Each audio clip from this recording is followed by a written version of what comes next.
Staff headshot photos arrayed in a neat grid on the notice board, glass-fronted case full of trophies, wooden board displaying the names of each year's head boy and head girl, lost property spilling out of the understairs cupboard beside the office door.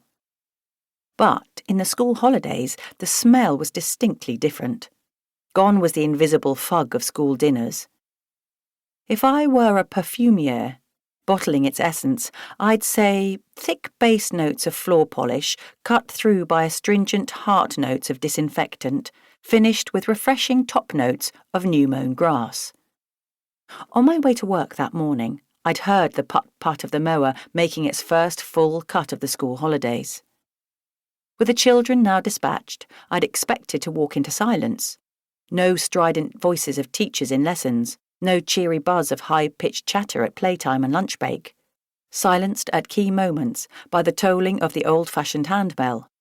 Yet the school was awash with noise, emanating from behind Ella's door. I knocked much harder than usual to announce my arrival. Even though I've been entrusted with the entry code for the front door, I never feel I can just barge into Ella's office, whether on an errand from Hector's house or a social call after work to lure her up the high street for an early evening drink and supper at the Bluebird. Above the blaring beat, I could just hear footsteps in time with the music. Footsteps, possibly dancing. I wondered whether anyone else was in there with her, the head teacher or one of the teachers. Most people assume schools close down during the holidays, but as a former teacher myself, I know a skeleton staff is on duty all year round. My arms were aching now beneath the weight of the box of new stock, and I needed to set it down. The heatwave that had obligingly started with the school holiday was making me far warmer than was comfortable, even in the loose Indian cotton dress that I'd found in my late aunt's wardrobe. When, after my second knock, I heard no invitation to enter, I assumed Ella's music was drowning out all other sounds. So I pushed the door with my elbow.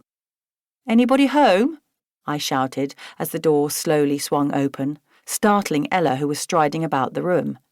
Her cheeks rosy from exertion, she crossed to her desk to mute her Bluetooth speaker before flopping down into the chair behind her desk. I set the box of books on her meeting table and flexed my arms in relief. "Sorry, Sophie, I didn't realise you were here." She gave a nervous giggle as she reached for the on button on the coffee machine. "I wasn't expecting you just yet. I thought we said you'd sort out the library this afternoon." I settled back in her comfortable visitor's chair, glad she was going to make us coffee. "I know, but it's all quiet in the tea room, so I thought I might as well deliver your latest order to get the box out of the way in our stockroom. I hope I'm not putting you out." When she waved a hand dismissively, I guessed I was putting her out, but that she didn't like to say so.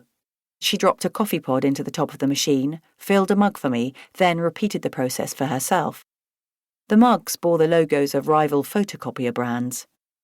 As I added milk from the jug on her desk, she tapped the top of her Bluetooth speaker. There have to be compensations for being left in sole charge of the school the minute term ends. Sole charge? Are you the only person on duty? Isn't Mrs. Broom here? Mrs. Broom is the head teacher. Well, Ian's here, but he doesn't count. Ian is the school caretaker, a kindly middle-aged man I'd met through the Wendlebury Players, the village drama group. Mrs. Broom and all the teaching staff pushed off for their summer holidays as fast as felons jumping bail. They won't be until mid-August at the earliest. I'd never be allowed to play my music if Mrs. Broom were here. Although it's quite a musical school, its recorder band just isn't my vibe. From the pocket of my dress, I produced a small package and peeled back the foil wrapping to reveal 2 sturdy fingers of shortbread topped with caramel and chocolate. Well, here's one of the compensations for my job. Free millionaire shortbread.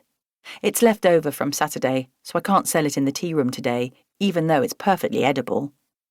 Shouldn't it be called billionaire shortbread these days? Ella seemed unusually reticent to take a piece. According to the romance novels I read, every eligible man and his dog is a millionaire these days. Millionaires just aren't rich enough to be of any interest. I wrinkled my nose. Hector isn't even a millionaire. And he doesn't have a dog either, although that would be easier to remedy than his wealth deficit. Still, if you will hook up